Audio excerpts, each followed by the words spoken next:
Hello everyone, welcome to your own YouTube channel study zone with Shekhar sir. तो दोस्तों, आज के वीडियो में हम पढ़ने वाले हैं लेंसों के बारे में। तो इससे पहले वीडियो में हमने अपवर्तन के बारे में पढ़ा था, जिसमें हमने अपवर्तन एवं अपवर्तन के उदाहरण, अपवर्तनांक एवं आयताकार स्लैब से अपवर्तन आदि के बारे में पढ़ा था। तो आज की वीडियो में हम जो गोलीय लेंस होते हैं उनसे अपवर्तन को पढ़ेंगे कि जो गोलीय लेंस द्वारा जो अपवर्तन होता है वो कैसे होता है, उसके बारे में जानेंगे। तो चलिए स्टार्ट करते हैं। तो सबसे पहले हम लेंसों के बारे में बात करते हैं। लेंस क्या होते हैं? तो लेंस जो होते हैं वो दो पृष्ठों से घिरा हुआ कोई पारदर्शी माध्यम जिसका एक या दोनों पृष्ठ गोलीय हों, लेंस कहलाता है।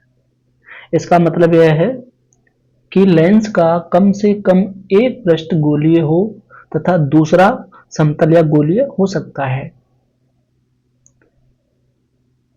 लेंस को यदि टुकड़ों में तोड़ा जाए तो प्रत्येक टुकड़ा लेंस की भांति व्यवहार करता है। तो दोस्तों, जो लेंस होते हैं वो जो दो पृष्ठ पारदर्शी पृष्ठ होते हैं उनसे बने हुए होते हैं। यहाँ पे हम देख सकते हैं कि ये दो पारदर्शी पृष्ठ हैं यहाँ पे, और इनके बीच में क्या है? पारदर्शी माध्यम भरा हुआ है। यह पारदर्शी जो माध्यम होता है ये कांच भी हो सकता है या फिर प्लास्टिक भी हो सकता है, ठीक है, क्योंकि दोनों ही पारदर्शी होते हैं। अब लेंसों के लिए सबसे इंपॉर्टेंट कंडीशन ये है कि उनका एक पृष्ठ कम से कम गोलीय होगा और दूसरा प्लेन भी हो सकता है या फिर गोलीय भी हो सकता है। यहाँ पे हम इस लेंस में देख सकते हैं कि इसमें एक जो पृष्ठ है वो तो प्लेन है बिल्कुल, ये वाला, और ये दूसरा ये क्या है? गोलीय। और इसमें दोनों ही गोलीय हम देख सकते हैं, और इसमें हम देख सकते हैं एक प्लेन है और एक गोलीय है, ठीक है। तो इस प्रकार से कई प्रकार के लेंस होते हैं, उनके बारे में हम जानेंगे आगे। तो यहाँ पे आप समझ पाए हैं कि जो लेंस होते हैं वो दो पृष्ठों से घिरे हुए पारदर्शी माध्यम होते हैं जिनका एक पृष्ठ कम से कम क्या होता है? गोलीय होता है। तो चलिए आगे चलते हैं। अब बात करते हैं लेंसों के प्रकार। तो लेंसों को सामान्य दो भागों में बांटा गया है। पहला तो है अवतल लेंस और दूसरा उत्तल लेंस। इनको भी यहाँ पे तीन तीन भागों में डिवाइड किया गया है। अवतल लेंस होता है वो भी तीन प्रकार के माने गए हैं। पहला है उभया अवतल लेंस। उभया अवतल का लेंस का मतलब होता है जिसके जो दोनों पृष्ठ होते हैं वो कैसे होते हैं? अवतल होते हैं। अवतल का मतलब अंदर धसे हुए होते हैं, ठीक है दोस्तों। तो अवतल लेंस क्या होता है? वह लेंस, सॉरी, उभया अवतल लेंस क्या होता है? जिसके दोनों जो पृष्ठ होते हैं वो कैसे होते हैं? अवतल होते हैं। उसे क्या बोलते हैं? उभया अवतल लेंस। और दूसरा है समतल अवतल लेंस। समतल अवतल लेंस में क्या होता है? एक जो पृष्ठ होता है वो तो समतल होता है और दूसरा अवतल लेंस होता है। और तीसरा होता है, उसे बोलते हैं उत्तलावतल। मतलब कि इसमें एक पृष्ठ तो कैसा होता है? उत्तल होता है, और दूसरा कैसा होता है? अवतल होता है। यहाँ पे देख सकते हैं कि ये जो पहला जो पृष्ठ है ये अवतल है और दूसरा ये उत्तल है। ऐसे ही उत्तल लेंस की बात करते हैं तो उत्तल लेंस भी तीन प्रकार के माने गए हैं: उभयोत्तल, समतल उत्तल और अवतल उत्तल। जो उभयोत्तल होते हैं, उभयोत्तल, इनमें क्या होता है कि जो दोनों पृष्ठ होती है कैसी होती हैं? उत्तल होती है। उत्तल का मतलब ऊपर उठी हुई, ठीक है। और जो समतल उत्तल होता है इसमें एक प्लेन समतल होती है और दूसरी कैसी होती है? उत्तल होती है। और जो अवतल उत्तल होता है उसमें एक पृष्ठ कैसी होती है? अवतल होती है और दूसरी कैसी होती है? उत्तल होती है, ठीक है दोस्तों। तो यहाँ पे आई होप आप समझ पाए हैं। चलिए आगे चलते हैं। अब बात करते हैं हम उत्तल लेंस की। तो उत्तल लेंस क्या होता है? तो ऐसे लेंस जो किनारों से तो पतले होते हैं तथा बीच में से मोटे होते हैं क्या कहलाते हैं? उत्तल लेंस कहलाते हैं। जैसे यहाँ पे देख सकते हैं ये जो लेंस है उत्तल लेंस है, क्योंकि ये जो किनारों से जो होता है ये किनारों से तो पतला होता है, लेकिन जो बीच में से जो इसकी मोटाई होती है वो किनारों की तुलना में ज्यादा होती है। तो ये किस प्रकार का लेंस है? उत्तल लेंस कहलाता है। इसे कॉन्वेक्स लेंस भी कहते हैं हम, ठीक। अब इसे अभिसारी, अगला पॉइंट है हमारा, इसे अभिसारी लेंस भी कहते हैं। क्यों क्यों कहते हैं? क्योंकि यह प्रकाशित किरणों को एक जगह पर लाकर इकट्ठा कर देता है। यहाँ पे हम देख रहे हैं कि ये एक लेंस है हमारा उत्तल लेंस। जब इसमें प्रकाशित किरणें आती हैं, समांतर आती हैं, इस तरीके से किरणें आएंगी तो ये क्या करता है? इन किरणों को एक जगह पे लाकर इकट्ठा कर देता है। हम देख रहे हैं कि बिंदु F पर ये किरणों को लाके इकट्ठा कर दे रहा है। अब ये इकट्ठा कर दे रहा मतलब एक जगह पे अपसारित कर देता है। अपसारित का मतलब होता है सामान्यतः इकट्ठा करना, तो इसलिए इसे क्या बोलते हैं, अपसारी लेंस भी बोलते हैं। ठीक है, आई होप आप समझ पाए। चलिए आगे चलते हैं। अब उत्तल लेंसों के उपयोग को देख सकते हैं। यहाँ पे उत्तल लेंस का उपयोग कहाँ कहाँ होता है, तो माइक्रोस्कोप जो होता है उसमें उत्तल लेंस का प्रयोग होता है। टेलीस्कोप जो होता है उसमें उत्तल लेंस का प्रयोग होता है। नजर के जो चश्मे होते हैं उनमें भी उत्तल लेंस का प्रयोग होता है। और जो ओस की बूंदें होती हैं, जो उसकी, ये इंपॉर्टेंट फैक्टर से याद रखना, जो उसकी बूंदें होती हैं वो उत्तल लेंस की तरह व्यवहार करती हैं। और जो मानव नेत्र होता है वह भी उत्तल लेंस की तरह व्यवहार करता है। इन दोनों पॉइंटों को आप नोट कर सकते हैं, क्योंकि ये पूछा जा सकता है कि जो ओश की बूंद होती है वो किस तरीके से व्यवहार करती है। तो किस तरीके से व्यवहार करती है, उत्तल लेंस की तरह। और जो मानव नेत्र जो पाया जाता है, आंख होती है जो हमारी, उसमें जो लेंस पाया जाता है वो किसकी तरह व्यवहार करता है, वो भी उत्तल लेंस की तरह व्यवहार करता है। चलिए आगे चलते हैं। अब बात करते हैं हम अवतल लेंस की, कॉनकेव लेंस। तो ये लेंस कैसे होते हैं, ये लेंस, इनमें क्या होता है दोस्तों, ये जो लेंस होती है इस तरीके के होते हैं।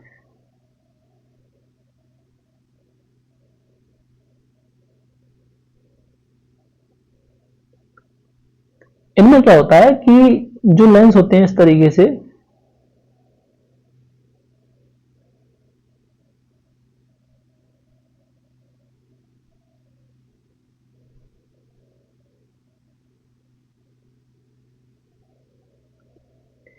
जो अवतल लेंस होता है ये क्या होता है, किनारों से तो इसे हम देख सकते हैं कि जो अवतल लेंस होते हैं ये किनारों से तो पतले होते हैं इस तरीके से, सॉरी, किनारों से तो कैसे होते हैं, ये मोटे होते हैं, और बीच में से थोड़े कैसे होते हैं, पतले। यहाँ पे देख पा रहे हैं ये बीच में से तो पतला है लेकिन किनारों से कैसा है, मोटा। तो ऐसे लेंस जो किनारों से तो मोटे होते हैं तथा बीच में से कैसे होते हैं, पतले होते हैं, तो वो क्या कहलाते हैं, अवतल लेंस कहलाते हैं। जब इस पर प्रकाश की किरणें इस तरीके से आपतित होती हैं, जब तो आपतित होती हैं तो अपवर्तन के बाद वो किरणें फैल जाती है, दूर फैल जाती है, एक दूसरे से दूर हटती हैं। तो जो अवतल लेंस होता है ये किरणों को क्या कर देता है, फैला रहा है। यहाँ पे तो हम देखते हैं ये क्या कर रहा है, फैला रहा है। फैलाने का मतलब एक तरीके से अपसरित कर रहा है। क्या कर रहा है, अपसरित कर रहा है। तो अपसरित कर रहा है इसलिए इसे क्या कहेंगे हम, अपसारी लेंस भी कहते हैं, डाइवर्जिंग, मतलब एक तरीके से डाइवर्ट कर रहा है किरणों को। ठीक है, तो इसे अपसारी लेंस भी कहते हैं क्योंकि यह प्रकाश किरणों को क्या कर देता है, फैला देता है। ठीक है, आई होप आप समझ पाए। चलिए आगे चलते हैं। अब बात करते हैं हम अवतल लेंस के उपयोग। तो अवतल लेंस के उपयोग कहाँ कहाँ अवतल लेंस का उपयोग होता है वो हम देख सकते हैं। जो दूरबीन के जो आई पीस होते हैं, दूरबीन के जो आई पीस होते हैं उनमें अवतल लेंस का प्रयोग किया जाता है। लेजर टॉर्च एवं हेडलाइट में किरणों को फैलाने में, जो हमारे जो वाहन होते हैं उनकी जो हेडलाइट होती है वो अवतल लेंस की तरह होती है। क्यों, क्योंकि वो किरणों को क्या कर देती है, फैला देती है, जिससे हम दूर तक रोशनी जाती है। और जो लेजर लाइट होती है, लेजर टॉर्च होती है, उसमें भी किसका प्रयोग किया जाता है, अवतल लेंस का प्रयोग किया जाता है। सुरक्षा कैमरे में वाइड व्यू का मतलब होता है अधिक क्षेत्र। जब जो सुरक्षा कैमरे होते हैं उनमें वाइड व्यू के रूप में किसका प्रयोग किया जाता है, अवतल लेंस का प्रयोग किया जाता है। दृष्टि दोषों में भी अवतल लेंस का प्रयोग किया जाता है। फ्लैश लाइट जो होती है उसमें अवतल लेंस का यूज किया जाता है। जो पीप होल होते हैं ये इंपॉर्टेंट है, ये इंपॉर्टेंट है, आप इसे देख सकते हैं। पीप होल का मतलब जो दरवाजे पर जो लेंस होता है वो जो बाहर का अधिकतम क्षेत्र देखने के लिए या किसी व्यक्ति को अच्छे तरीके से जूम करके देखने के लिए जो लेंस प्रयोग किया जाता है दरवाजे पर पीपॉल में, उसे वो क्या होता है, अवतल लेंस ही होता है हमारा। ठीक है, चलिए आगे चलते हैं। अब हम पढ़ते हैं लेंसों के लिए कुछ प्रयुक्त शब्दावली। जो लेंसों के बारे में जब हम पढ़ते हैं, जब अपवर्तन होता है तो कुछ शब्द प्रयुक्त होते हैं, उन्हें हम देखेंगे यहाँ पे। जैसे हमने दर्पणों के बारे में देखा था, जब दर्पणों के बारे में पढ़ा था, सेम वही है, वही चीजें हैं यहाँ पे। बस अंतर इतना होता है, वहां पे केवल एक ही गोलीय पृष्ठ होती थी तो वहां पे एक ही जो शब्द होता था वो एक ही जगह के लिए प्रयुक्त होता था। जबकि यहाँ पे क्या है, दो पृष्ठ होते हैं, दो पृष्ठ होते हैं तो वो चीजें दो में डाइवर्ट हो जाती है। जो हर शब्द होगा, जैसे वक्रता केंद्र है तो वक्रता केंद्र यहाँ पे दो होते हैं, जबकि दर्पणों में वो एक होता था। तो बस इतना ही अंतर है, और चीजें सेम है। चलिए यहाँ पे देखते हैं हम इनको। सबसे पहले देखेंगे हम वक्रता केंद्र के बारे में, वक्रता केंद्र क्या होता है। तो किसी लेंस, चाहे वह उत्तल हो या अवतल हो, दो गोलीय पृष्ठ होते हैं। प्रत्येक पृष्ठ का एक गोले का भाग होता है। इन गोलों को केंद्र इन गोलों का केंद्र लेंस का वक्रता केंद्र कहलाता है। इसे प्राय C से दिखाते हैं, क्योंकि लेंस के दो वक्रता केंद्र होते हैं, इसलिए हमें प्राय C1 व C2 से भी दिखाते हैं। कहने का मतलब दोस्तों, यहाँ पे इस चित्र में जैसे हम ये देख रहे हैं यहाँ पे, तो ये दो गोलीय पृष्ठ होते हैं।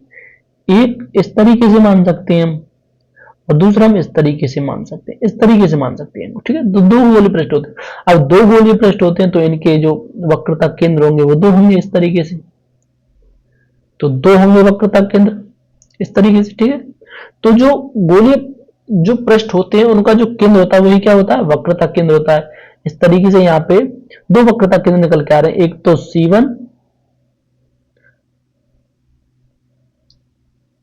तो C1 और दूसरा C2। अब यहाँ पे जो C1 होता है इसे 2F1 भी कहते हैं और इसे 2F2 भी कहते हैं। क्यों? क्योंकि जो बीच में जो फोकस बिंदु होता है वो वहां से यहां तक की दूरी F होती है, और यहां से आगे तक की दूरी क्या हो जाएगी, वो इसका डबल हो जाता है। यहां से यहां तक की दूरी सेम और यहां से यहां तक की तो डबल है, इसलिए इसे हम 2F भी बोल देते हैं, ठीक है। आई होप आप समझ पाए। चलिए आगे चलते हैं। अब मुख्य अक्ष के बारे में देखिए, मुख्य अक्ष क्या होती है। तो जो दो वक्रता केंद्र प्राप्त हो रहे थे C1 व C2, अगर हम इनको एक सीधी रेखा के द्वारा मिला दें और ये रेखा काल्पनिक मान लेते हैं हम, तो इस रेखा को क्या कहेंगे हम, मुख्य अक्ष कहेंगे। किसी लेंस के दोनों वक्रता केंद्रों से गुजरने वाली काल्पनिक रेखा क्या कहलाती है, मुख्य अक्ष, ठीक है। इस तरीके से C1 और C2 ये एक रेखा जो खींची जा रही है ये क्या होगी, मुख्य अक्ष होगी।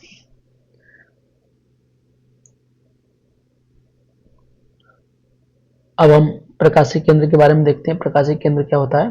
तो प्रकाशिक केंद्र जो होता है ये लेंस का केंद्रीय बिंदु, लेंस का प्रकाशिक केंद्र कहलाता है। इसे हम किससे दिखाते हैं, O से दिखाते हैं। मतलब ये हमारे पास लेंस है, इसका जो केंद्र मतलब बिल्कुल सेंटर में जो बिंदु होगा मुख्य अक्ष पर, उसे क्या कहेंगे हम, प्रकाशिक केंद्र कहते हैं। और इसे किससे दिखाते हैं हम, O से दिखाते हैं, ठीक है। द्वारक क्या होता है, द्वारक को देख लेते हैं। गोलीय लेंस की वृत्ताकार रूपरेखा का प्रभावी व्यास लेंस का द्वारक कहलाता है। कहने का मतलब ये हमारे पास लेंस है, ठीक। इसके जो द्वारक इसका जो प्रभावी व्यास होता है, व्यास का मतलब M से लेके N तक एक सीधी रेखा हम खींच दें तो ये क्या हो जाएगी, इसका व्यास हो जाएगी। तो इस व्यास MN को ही हम क्या कहेंगे, द्वारक कहेंगे। अब फोकस दूरी को देख लेते हैं। फोकस दूरी क्या होती है, किसी लेंस की मुख्य फोकस से प्रकाशिक केंद्र के बीच की दूरी क्या कहलाती है, फोकस दूरी। कहने का मतलब ये जो प्रकाशिक केंद्र O है, इससे जो फोकस बिंदु होता है, क्या फोकस बिंदु, तो फोकस बिंदु और प्रकाशिक केंद्र के बीच की दूरी क्या होती है, फोकस दूरी कहलाती है, ठीक है। चलिए आगे चलते हैं।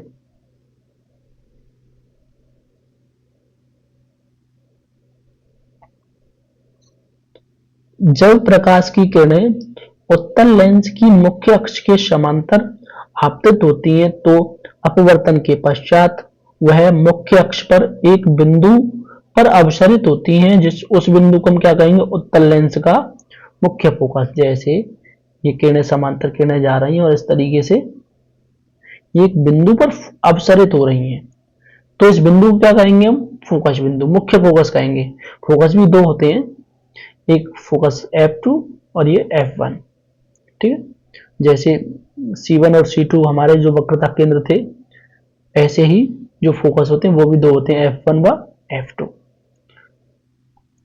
जो वक्रता केंद्र होता है उसे इसी आधार पे, ये अगर यहां से यहां तक की दूरी F1 है, ये फोकस जो बिंदु यहां तक है, तो यहां तक क्या हो जाएगा, 2F हो जाएगा, ठीक है।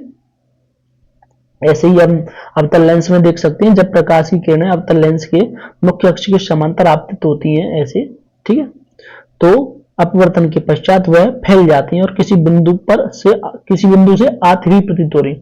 मतलब जैसे ये किरणें समांतर हैं इसकी, ऐसे जाएंगी और गिरने के बाद ये क्या है, फैल जाएंगी। जो अवतल लेंस था वो क्या कर रहा है, किरणों को फैला देता है। अब फैला देता है तो ऐसा लगता है जैसे ये जब इन किरणों को आगे बढ़ाते हैं तो ऐसा लगता है जैसे ये किसी बिंदु से आ रही हैं उस बिंदु को क्या कहेंगे? अवतल लेंस का फोकस बिंदु कहते हैं। ठीक है, चलिए आगे चलते हैं। अब बात करते हैं हम लेंसों से अपवर्तन के नियम। जिस तरीके से हमने दर्पणों में अपवर्तन के नियम पढ़े थे परावर्तन के, वैसे ही अपवर्तन के नियम होते हैं। पहला है हमारा कि जब जो प्रकाश किरण है वो मुख्य अक्ष के समांतर है। यहाँ पे हम देख पा रहे हैं कि जो प्रकाश की किरण है ये क्या समांतर है इसके। तो जो अगर किरण, जो प्रकाश की किरण है अगर वो मुख्य अक्ष के समांतर है तो अपवर्तन के बाद वो कहां से गुजरेगी? फोकस बिंदु से गुजरेगी। ठीक है, तो यहाँ पे इस चित्र में हम डायग्राम में देख पा रहे हैं कि किरण समांतर है और वो कहां से गुजर रही है? फोकस से गुजर रही है। ऐसे ही जब हम अवतल लेंस की बात करते हैं तो किरण अगर समांतर हो, ऐसे यहाँ पे किरण समांतर है और अपवर्तन होगा तो अपवर्तन के पश्चात ये क्या है? इस तरीके से फैल जाएगी, दूर हट जाएगी, फैला देगा किरण को। तो ये ऐसा लगता है जैसे इस बिंदु से आ रही है। ठीक है, आती हुई प्रतीत होती है।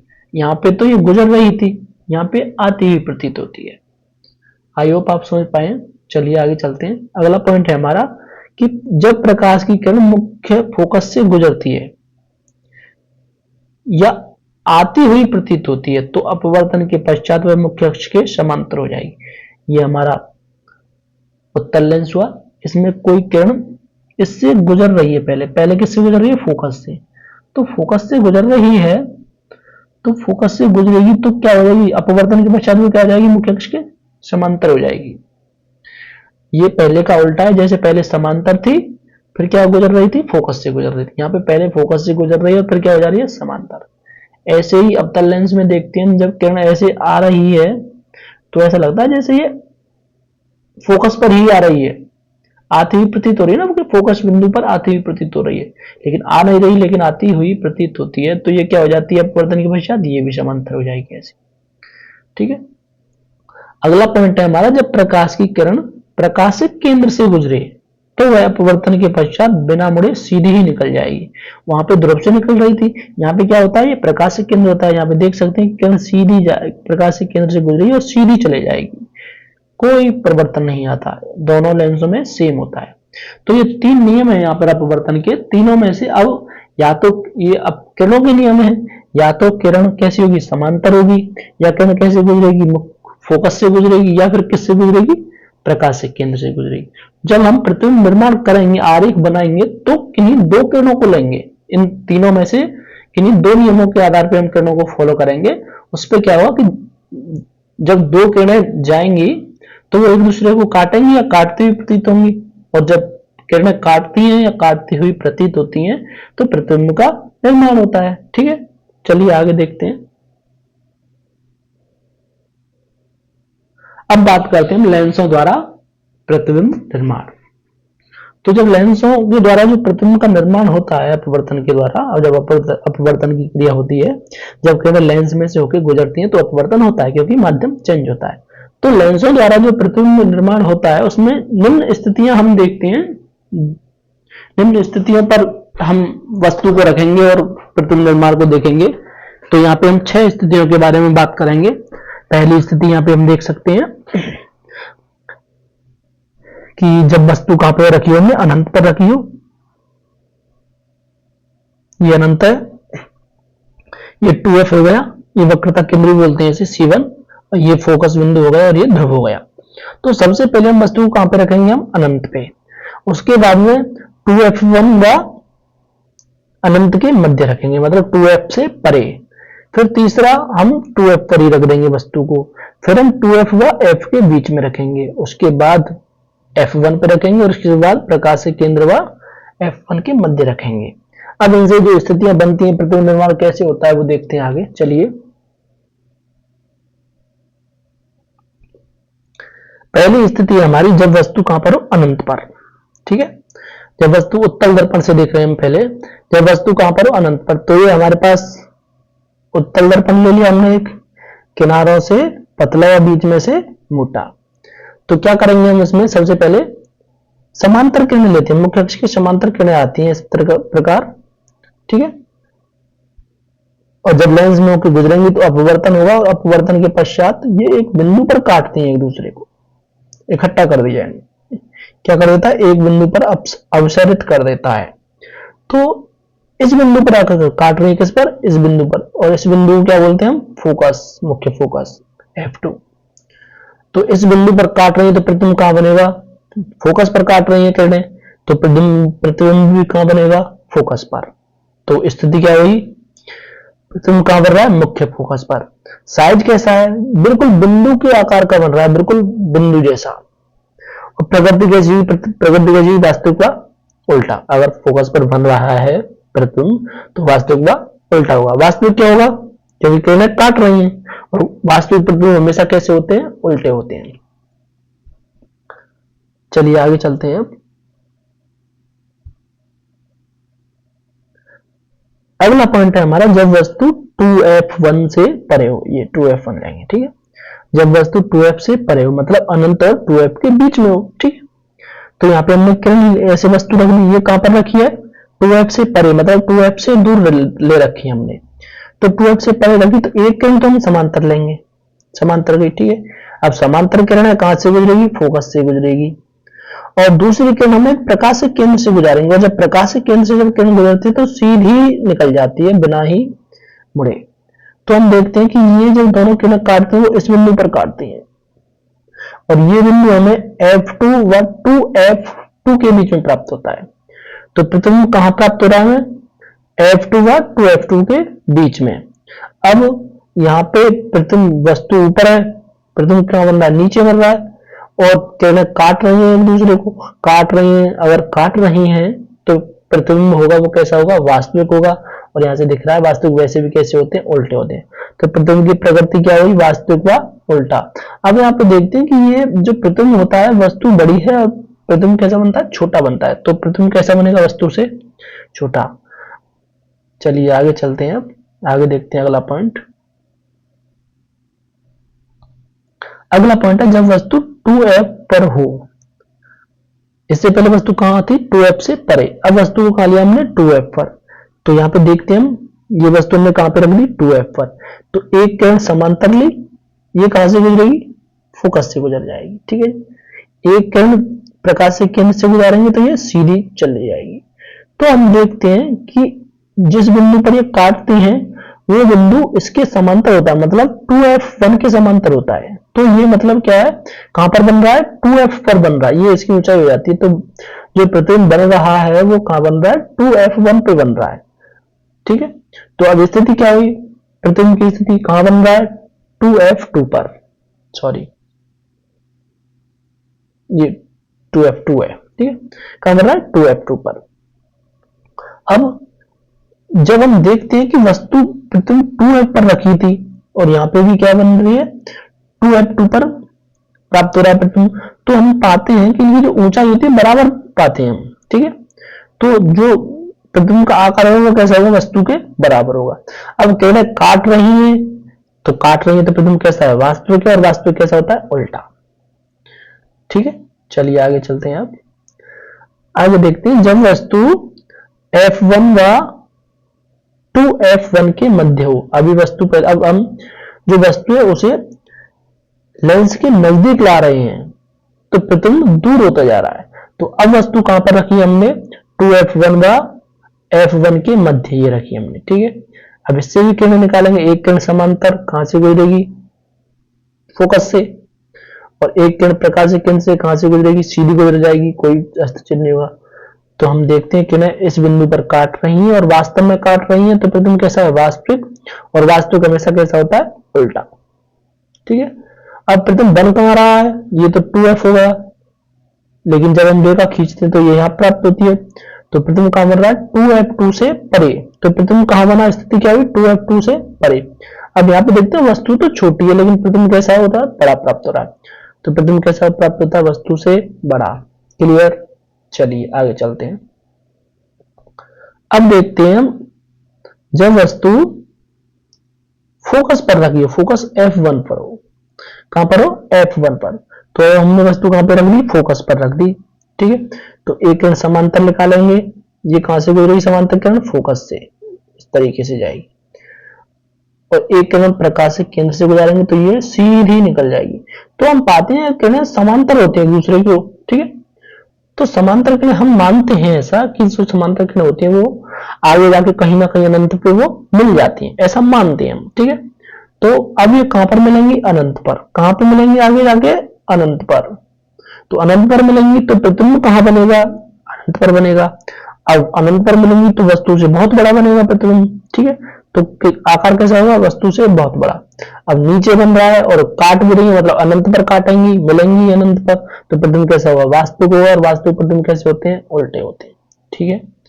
चलिए अगला पॉइंट देखते हैं हम। अगला पॉइंट है जब वस्तु फोकस F1 व प्रकाशित केंद्र O के मध्य हो। अब हमने वस्तु को कहां पर रखा है? O तथा F1 फोकस के बीच में रखा है। तो एक किरण तो हमने समांतर निकाली, समांतर किरण कहां से गुजरेगी? फोकस से गुजरेगी। और एक किरण प्रकाशित केंद्र से गुजारी तो ये इस तरीके से गुजरेगी। तो हम देखते हैं तो ये किरणें जब ऐसे जाती हैं तो इनके बीच की दूरी बढ़ती जाती है, मतलब ये आगे तो कभी मिलेंगी नहीं। लेकिन हम जब इन किरणों को आगे बढ़ाते हैं इस तरीके से, दोनों किरणों को, तो ये आगे जाके ऐसा लगता है किसी बिंदु ए से आ रही हैं। तो ऐसा लग रहा है, वास्तव में तो काट नहीं रही है, लेकिन लग रहा है। तो लग रहा है इसका मतलब है जो प्रतिबिंब कहां बनेगा? यहां पे बनेगा, दर्पण के लेंस के पीछे बनेगा। अब लेंस के पीछे बनेगा,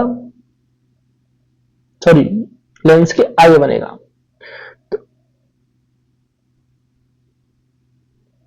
हाँ, लेंस के पीछे बनेगा। अब लेंस के पीछे बनेगा तो हम देखते हैं यहां पे प्रतिबिंब कैसा है?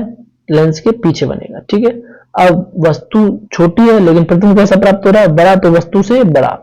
अब वास्तव में तो किरणें काट नहीं रही, ऐसा लग रहा है जैसे किसी बिंदु से आ रही हैं, तो प्रतिबिंब कैसा होगा? आभासी होगा। और आभासी प्रतिबिंब कैसा होता है? हमेशा सीधा। चलिए, आई होप आप समझ पाए हैं। आगे चलते हैं। अब इनको हम एक साथ देख लेते हैं, सारांश हम इनका क्या होता है। तो यहाँ पर विभिन्न स्थितियां जिनके बारे में हमने अभी पढ़ा है उनके बारे में यहाँ पे एक साथ देख लेते हैं हम। जब वस्तु कहां पर रखी है हमने? अनंत पर। जब वस्तु हम अनंत पर रख रहे थे तो प्रतिबिंब कहां बन रहा था? फोकस पर, F2 पर बन रहा था, फोकस F2 पर। और कैसा बन रहा था? बिंदु के आकार का बन रहा था, बहुत छोटा बन रहा था। और प्रतिबिंब की प्रकृति क्या थी? वास्तविक व उल्टा। जब वस्तु 2F से परे थी तो प्रतिबिंब F2 तथा 2F2 के बीच बन रहा था। और कैसा बन रहा था? छोटा बन रहा था वस्तु से।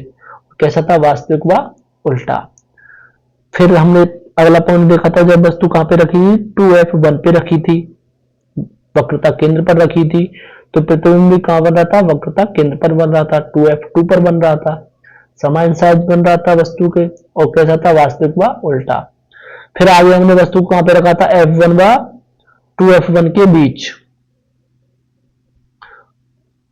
तो प्रतिबिंब कहां बन रहा था? 2F से परे बन रहा था, दूर बन रहा था।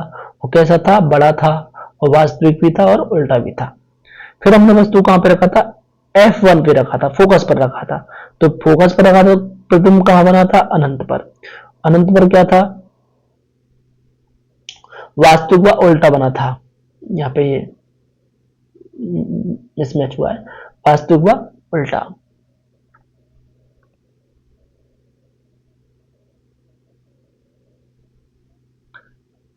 फिर आगे हमने वस्तु को फोकस F1 व प्रकाश के केंद्र O के बीच रखा था। तो प्रतिबिंब कहां बन रहा था? जिस ओर बिंब है उस ओर ही बन रहा था, रखा था, ठीक है। कहां बन रहा था? लेंस के, वो पहले लेंस के सामने था, वो पीछे नहीं था, सामने था। तो बस बिंब की ओर ही बन रहा था। और कैसा था? बड़ा था। और कैसा? वास्तविक व आभासी था, क्योंकि किरणें काट नहीं रही थी, किसी बिंदु से आती हुई प्रतीत हो रही थी। आई होप आप समझ पाए। चलिए अब आगे चलते हैं। अब आगे हम बात करते हैं अवतल लेंस द्वारा प्रतिबिंब निर्माण की। तो जब अवतल लेंस द्वारा प्रतिबिंब निर्माण है वो देखते हैं। तो इसमें हम दो स्थितियों के बारे में पढ़ेंगे, जब वस्तु अनंत पर हो। पहला, जब वस्तु अनंत पर हो। तो ये जब वस्तु अनंत पर हो तो प्रकाश किरणें समांतर ऐसे जब लेंस पर आएंगी तो अपवर्तन के पश्चात वो इस तरीके से फैल जाएंगी। तो अभी आगे कभी मिलेंगी तो है नहीं, लेकिन जब इनको हम आगे बढ़ाते हैं तो ऐसा लगता है जैसे किसी बिंदु F से आ रही हैं। तो प्रतिबिंब कहाँ बनेगा, इस बिंदु पर बनेगा। कहां पर बनेगा, फोकस पर बनेगा। अब वास्तव में नहीं काट रही तो कैसा है, आभासी प्रतिबिंब, और आभासी कैसा होता है, हमेशा सीधा होता है। और बिंदु के जैसा बन रहा है तो बिंदु के समान बन रहा है। ठीक है, चलिए आगे चलते हैं। अगला है जब वस्तु अनंत व प्रकाशिक केंद्र के बीच, मतलब अनंत और प्रकाशिक केंद्र के बीच में कहीं भी रखी हो वस्तु, तब हम देखते हैं। तो यहाँ पे हमने वस्तु इस तरीके से रखी तो एक किरण हमने इस तरीके से समांतर ली, इस तरीके से फैल गई, ऐसा लग रहा है जैसे फोकस से आ रही है। एक किरण हमने प्रकाशिक केंद्र से गुजारी, वो सीधी निकल जाएगी। तो ये इस बिंदु पर, कहां पर, इस बिंदु पर ये काट रही है, तो प्रतिबिंब कहां बनेगा, यहां बनेगा। तो कहां बन रहा है प्रतिबिंब, फोकस F1 और प्रकाशिक केंद्र के बीच बन रहा है। कहां पर बन रहा है, F1 और प्रकाशिक केंद्र के बीच। तो प्रतिबिंब की स्थिति क्या हुई, फोकस F1 तथा प्रकाशिक केंद्र O के बीच में बन रहा है। और कैसा है, वस्तु से छोटा बन रहा है, और किरणें काट नहीं रही, वास्तव में ऐसा लग रहा है जैसे यहां पे काट रही है, किसी बिंदु पर काट रही है, इस बिंदु पर, क्योंकि ये किरण सीधी जाएगी और ये इस तरीके से निकल जाती है। तो कहां पे काट रही है, किसी बिंदु बी पर, ऐसा लग रहा है जैसे किसी बिंदु बी पर ये काट रही है। तो प्रतिबिंब कैसा बनेगा, सीधा व आभासी। चलिए आगे चलते हैं, इनको भी देख लेते हैं हम यहाँ पे एक ही साथ। जब वस्तु अनंत पर रखी थी, जब वस्तु अनंत पर रखी थी तो प्रतिबिंब कहां बन रहा था, फोकस F1 पर। अत्यधिक छोटा बन रहा था बिंदु जैसा, और आभासी व सीधा था। अनंत और लेंस के प्रकाशिक केंद्र के बीच में रखी थी वस्तु, तो प्रतिबिंब कहां बन रहा था, फोकस व प्रकाशिक केंद्र के बीच में बन रहा था, और कैसा था, छोटा बन रहा था वस्तु से, और आभासी व सीधा बन रहा था। ठीक है, चलिए अब आगे चलते हैं। अब बात कर लेते हैं यहाँ पे लेंस सूत्र की। जैसे हमने दर्पण सूत्र पढ़ा था उस तरीके से लेंस सूत्र भी होता है, बस अंतर इतना होता है कि वहां पे इसमें जो यहाँ पे जो साइन दे रखा है, इसमें वहां पे जो, अब जब दर्पणों के बारे में लेंस सूत्र पढ़ रहे थे वहां पर प्लस था, और यहाँ पर क्या होता है, माइनस। तो जो लेंस सूत्र होता है वो क्या होता है, 1/f is equal to 1/v minus 1/u। F F क्या है यहाँ पे, लेंस की फोकस दूरी, और v क्या है, प्रतिबिंब की दूरी, और u क्या है, बिंब की दूरी। ठीक है, अब इसमें यहाँ पे हम जो चिन्ह प्रपाटी हमने वहां पे देखी थी, सेम वही यहाँ पे फॉलो होती है। हम बस एक बार देख लेते हैं कि जो वस्तु रखी जाती है वो हमेशा एक साइड में रखी जाती है, दर्पण में भी और लेंस में भी। तो ये हमेशा कैसी होती है, ऋणात्मक होती है। यू का मान हमेशा कैसा होता है, ऋणात्मक। मतलब बाईं ओर की जो दूरियां थी, एक बार देख लेते हैं इस तरीके से। तो ऊपर की ओर की जो दूरी थी वो हमेशा कैसी थी, धनात्मक, और नीचे जो ऊंचाई लेते थे हम, वो कैसी थी, वो ऋणात्मक थी। ऐसे ही अगर इधर कोई वस्तु की अगर हम दूरी माप रहे हैं तो वो कैसी होती है, धनात्मक, और इधर जब मापते हैं वो कैसी होती है, ऋणात्मक। मतलब जब दाईं ओर जाते हैं तब दूरी कैसी होती है, धनात्मक, और बाईं ओर आते हैं तो कैसी होती है, ऋणात्मक। तो वस्तु इस साइड में रखी होती है तो ये दूरी इस साइड में काउंट होगी। अगर इस साइड में बाईं ओर जा रहे हैं तो क्या होगा, फिर दूरी कैसी ली जाएगी, ऋणात्मक। इसलिए यू का मान हमेशा कैसा होता है, ऋणात्मक।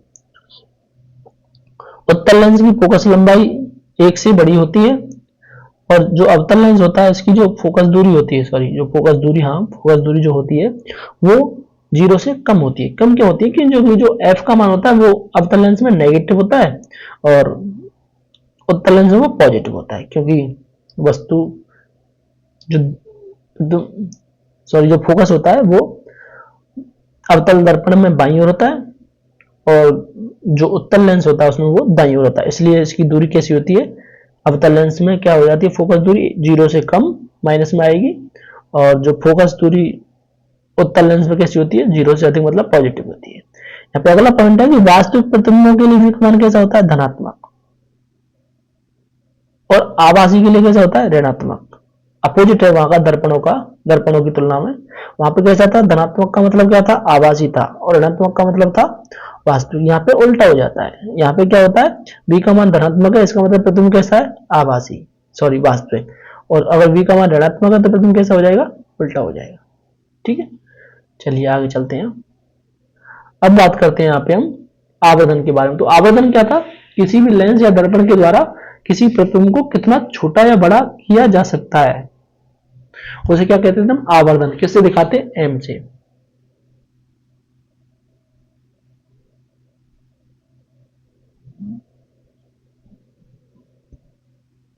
किससे दिखाते हैं हम, एम से दिखाते हैं। इसका जो सूत्र होता है एक बार देख लेते हैं, M is equal to H I upon H zero is equal to V upon U. मतलब जब हम ऊंचाई, जब प्रतिबिंब एवं बिंब की ऊंचाई के रेफरेंस में जब हम आवर्धन को देखते हैं तो इसका सूत्र होता है M is equal to H I upon H zero.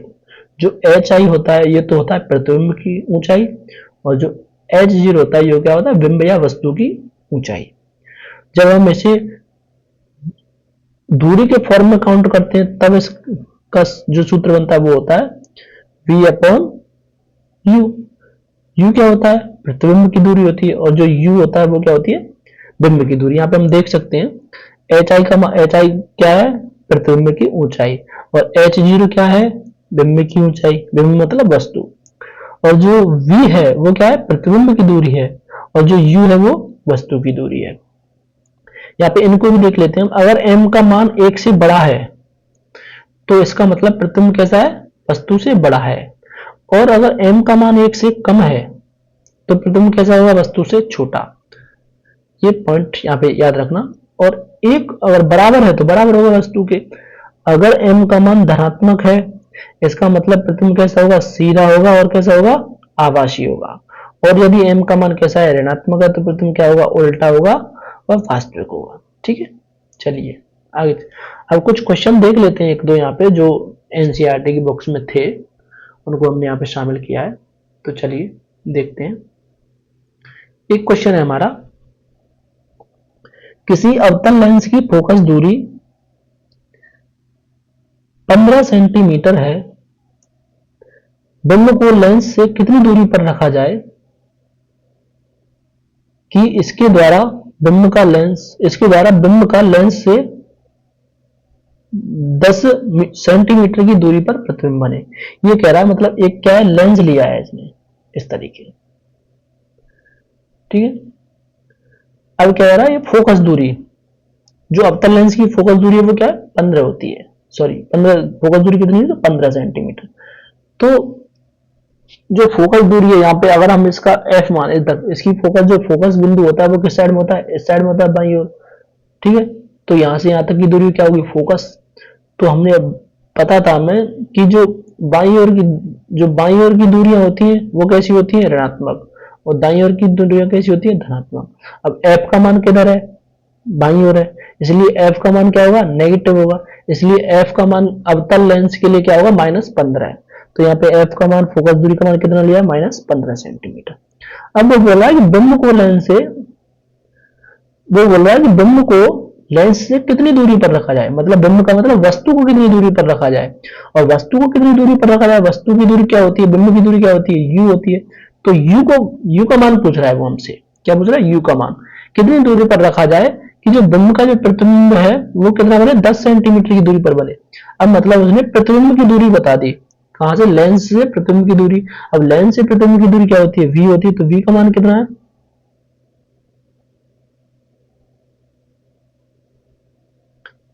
v का मान कितना दे रखा है इसने, 10 दे रखा है। अब यहाँ पे हमें देखना है कि जो अवतल लेंस होता है v का मान 10 तो दे रखा है, लेकिन इसमें माइनस आएगा या प्लस, इसके बारे में हम यहाँ पे देख लेते हैं एक बार। जैसे ये लेंस है हमारा, ठीक है, वस्तु इधर रखी है, कई किरणें जा रही हैं तो वस्तु इधर ही है हमारी। ठीक है, किरण जाएंगी ऐसे और एक ऐसे निकल जाएगी। तो इस साइड की दूरी हमेशा क्या होती थी, धनात्मक, और इस साइड की ऋणात्मक होती थी। अब इसमें किरणें कभी काटती नहीं है, प्रतिबिंब आभासी बनता है। तो मतलब ऐसा रहता है इसी इस दिशा में प्रतिबिंब, इसका प्रतिबिंब ही बाईं ओर बनता है। इस दिशा में कहीं बनेगा तो इस दिशा में बनेगा, तो इस दिशा की जो दूरी होगी, बाईं ओर की दूरी, वो कैसी काउंट होती है, माइनस में काउंट होती है। इसलिए इसमें u भी किधर होता है, बाईं ओर होता है, और v भी, मतलब प्रतिबिंब भी किधर बनता है, बाईं ओर बनता है। इसलिए v का मान होता है वो भी कैसा होता है, माइनस। इसलिए प्रतिबिंब जो v का मान लिया है वो कितना है, -10 सेंटीमीटर। ठीक है, तो अब वो पूछ रहा है कि आवर्धन क्षमता ज्ञात की, मतलब आवर्धन बताइए। तो आवर्धन वही होता है m बराबर v अपॉन u। तो पहले हम किसका मान निकालेंगे, u का मान निकालना होगा हमें यहाँ से। तो u का मान किससे निकालेंगे, हम लेंस सूत्र से निकालेंगे। लेंस सूत्र क्या होता है, 1/f बराबर 1/v - 1/u। तो इसमें हम वैल्यू रख देंगे, एफ की वैल्यू रख देंगे और वी की वैल्यू रख देंगे। जब हम एफ और वी की वैल्यू रख देंगे तो यू का मान हमारे पास निकल आएगा। तो इसमें जब हम यू की वैल्यू, इसे हम थोड़ा पहले सॉल्व कर लेते हैं। तो जो 1/u है इसे इक्वल के इस साइड में ले आएंगे, इस साइड में, और जो 1/f है इसे इस साइड में ले आएंगे। तो इनके चेंज जो साइन है वो चेंज हो जाते हैं। अगर प्लस का है तो माइनस का हो जाएगा, माइनस का है तो प्लस का हो जाएगा। तो 1/f, ये माइनस का है, इसे इधर ले आए इक्वल में, तो क्या आएगा 1/f बराबर 1/v तो सेम रहेगा ही, और ये प्लस, ये 1/f किस में है, प्लस में है, तो ये कैसे हो जाएगा माइनस में। तो यहाँ पे ये कैसे हो गया, माइनस हो गया। ठीक है, तो अब यहाँ पे हम मान रख देते हैं 1/u इज इक्वल टू, पहले तो हम v का मान रखेंगे 1/-10 माइनस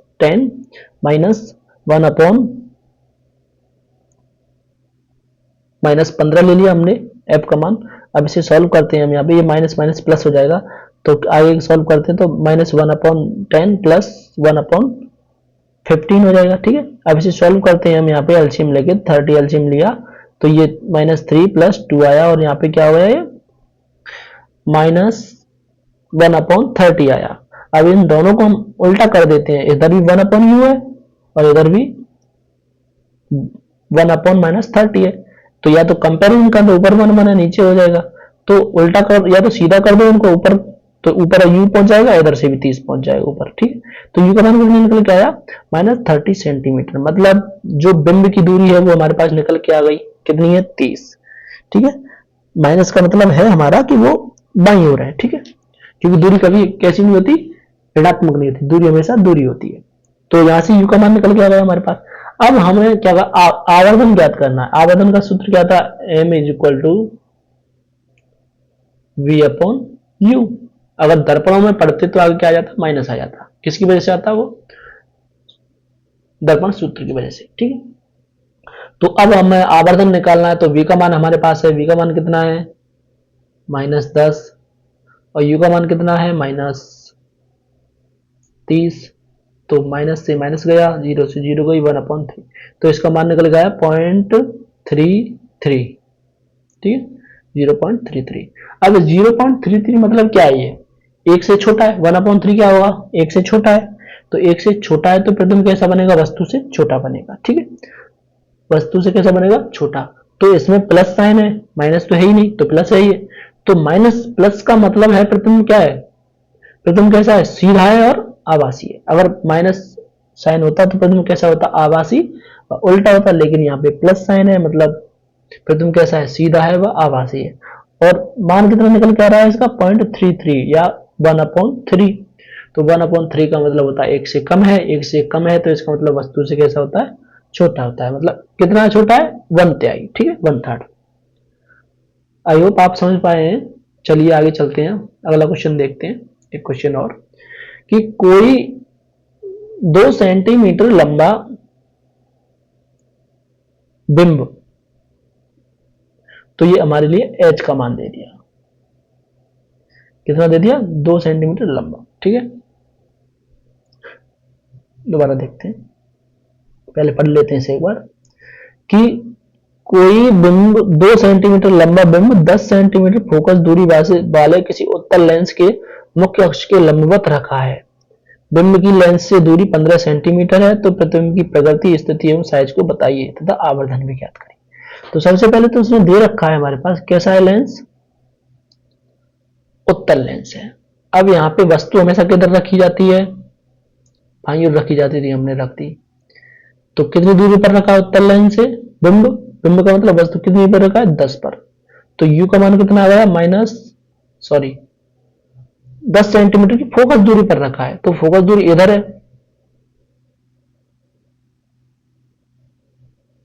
अरे सॉरी, जब हम लेंस की बात करते हैं इस तरीके से, तो जो अवतल लेंस होता है उसमें जो फोकस बिंदु इधर होता है, प्रतिबिंब कहाँ ऐसे जाएंगे ना, इस तरीके से काटेंगे तो प्रतिबिंब इधर बनेगा। ठीक है, तो इस साइड में जो फोकस दूरी होगी वो भी किस साइड में होगी, प्रकाश के केंद्र से फोकस की दूरी क्या कहलाती है, फोकस दूरी कहलाएगी, मुख्य फोकस की दूरी। तो फोकस दूरी इधर इधर किधर है, दाईं ओर है, तो दाईं ओर है फोकस दूरी, तो एफ का मान क्या आ जाएगा, प्लस में आएगा। तो प्लस में कितना ले लिया, +10। ठीक है।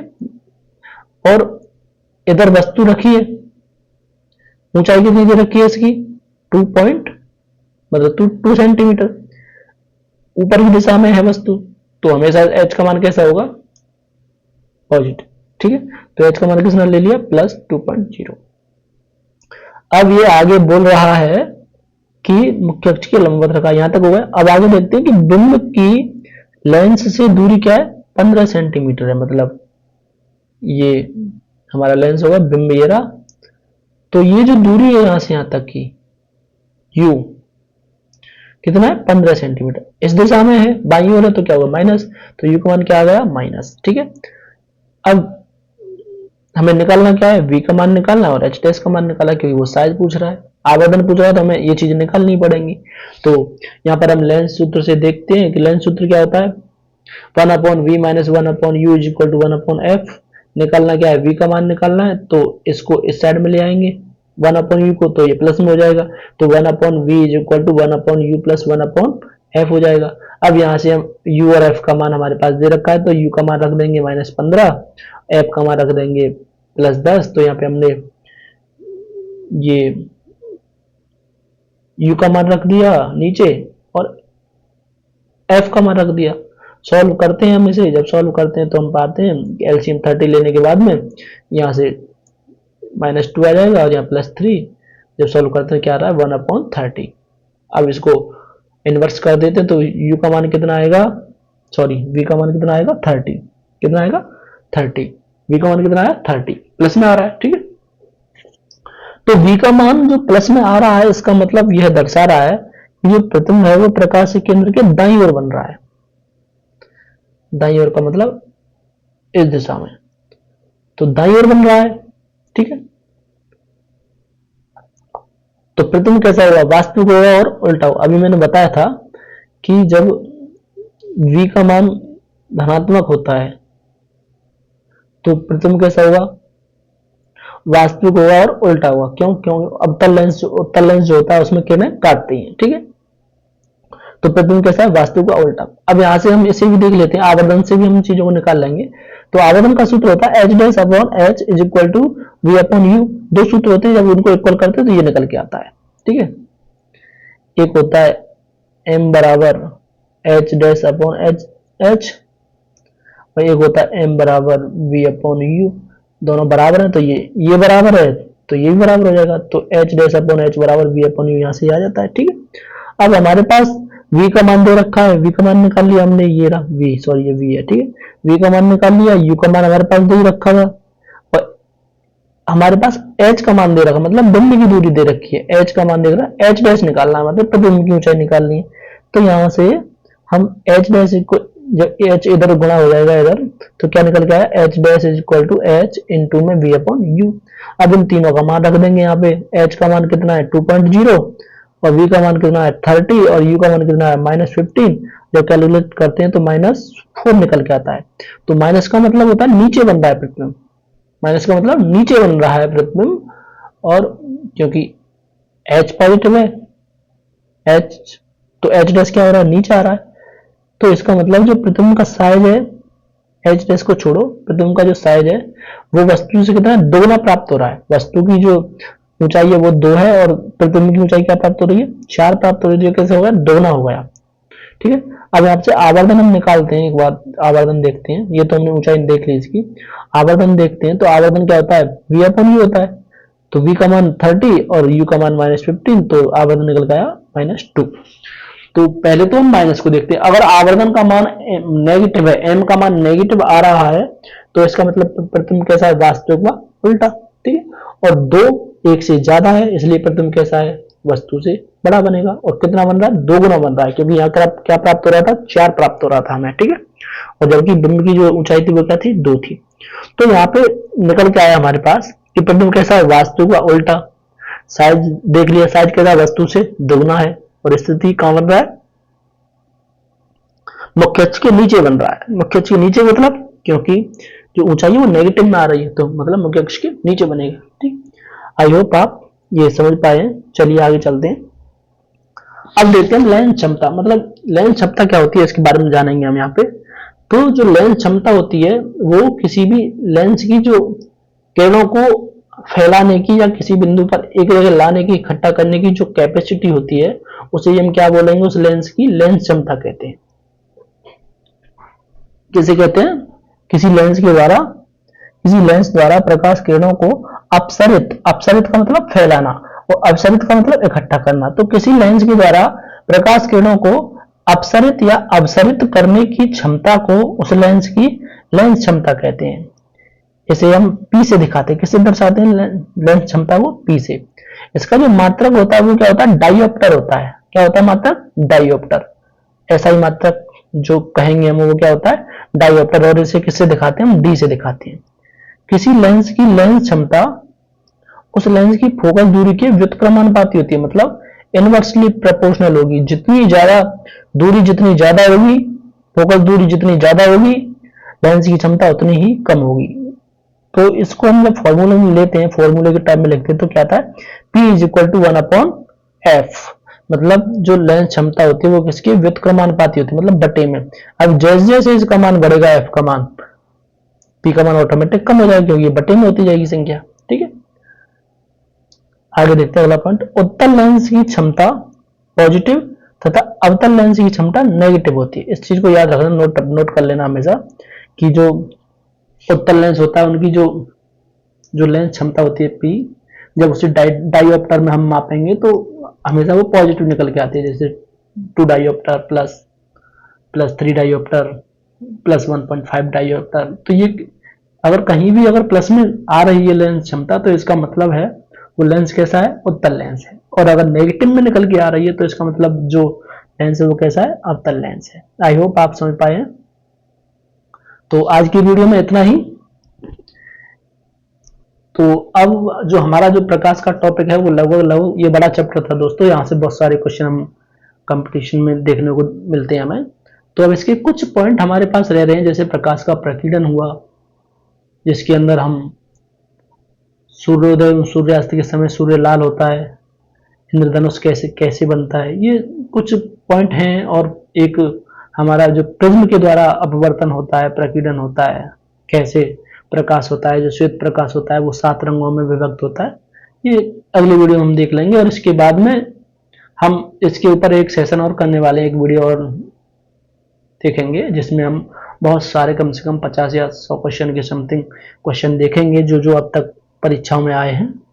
तो आज की वीडियो में इतना ही। अगर वीडियो हमारा पसंद आया हो तो हमारे साथ बने रहिए और चैनल को सब्सक्राइब एवं शेयर कीजिए। धन्यवाद।